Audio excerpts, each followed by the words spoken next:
I am glad to have got this opportunity of saying a few words about Khadi and village industries. I have always welcomed such occasions because I think cottage industries have an important role to play in the economic setup of our country today.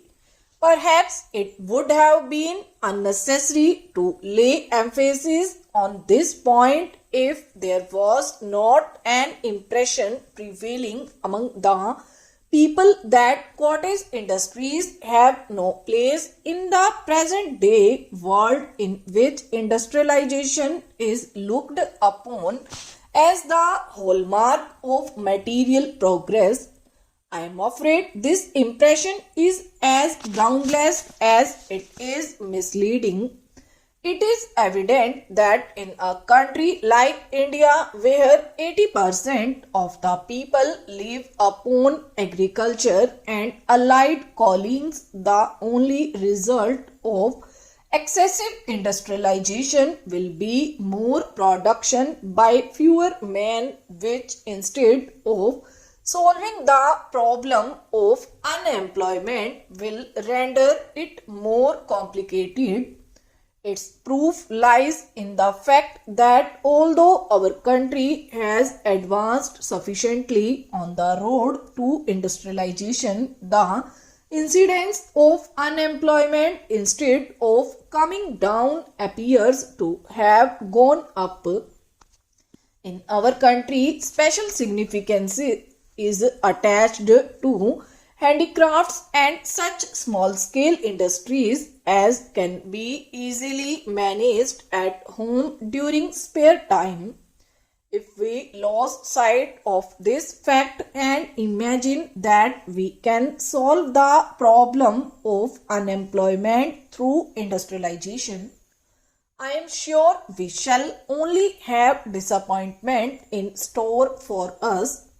Unless the problem of unemployment is tackled successfully, we cannot remove poverty because whatever the quantity of wealth available in the country, it can be shared only among those who had some kind of work to do. The main victims of poverty are, after all, those who are jobless or who may be partially employed.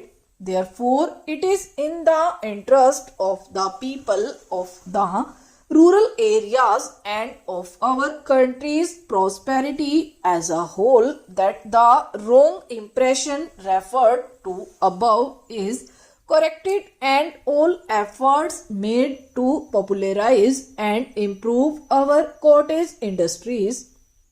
The most important step adopted in this direction in recent years is, as pointed out by Shri Mehta, the establishment of the All India Khadi and Village Industries Board by the Government of India.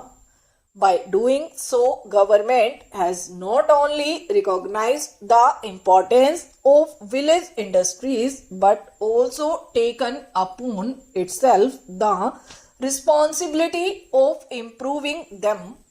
It has been accepted as a matter of policy in planning. I admit that handicrafts and cottage industries can flourish only if certain concessions and facilities are offered to them.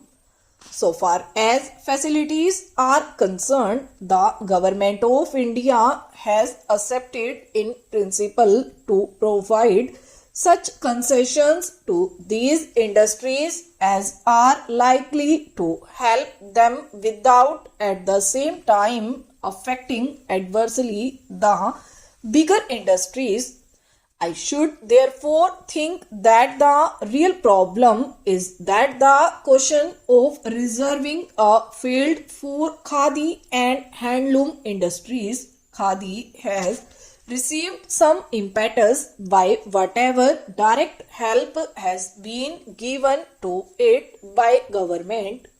Consideration has also been given to the question of reserving a field for khadi and handloom industries so that the element of competition between handloom and mill-made cloth is eliminated.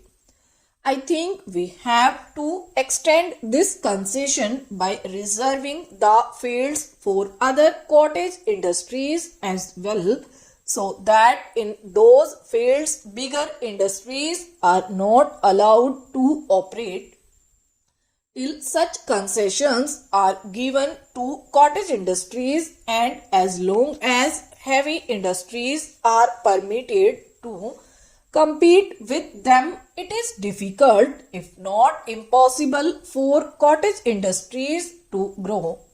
But at present, it is the bigger industrial undertakings which are being afforded facilities like concessional railway frets, etc. These are having a bad effect on the growth of village industries. I am afraid the process has not only to be stopped, but in some cases, at least, it has to be reversed. Let us understand it clearly that financial subsidies alone will not mean much for small scale industries.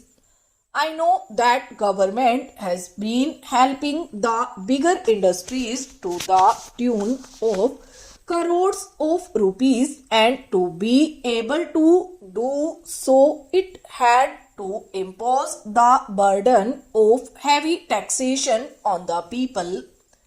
Take sugar for example.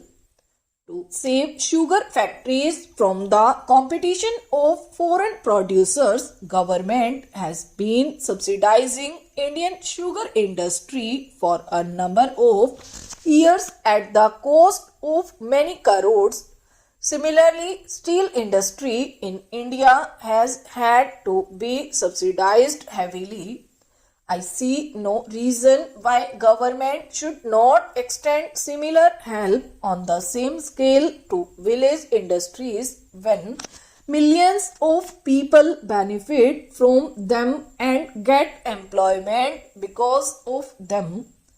It is no argument to suggest that it is useless to manufacture an article on a small scale when the same article can be manufactured and offered at a cheaper price by bigger industries.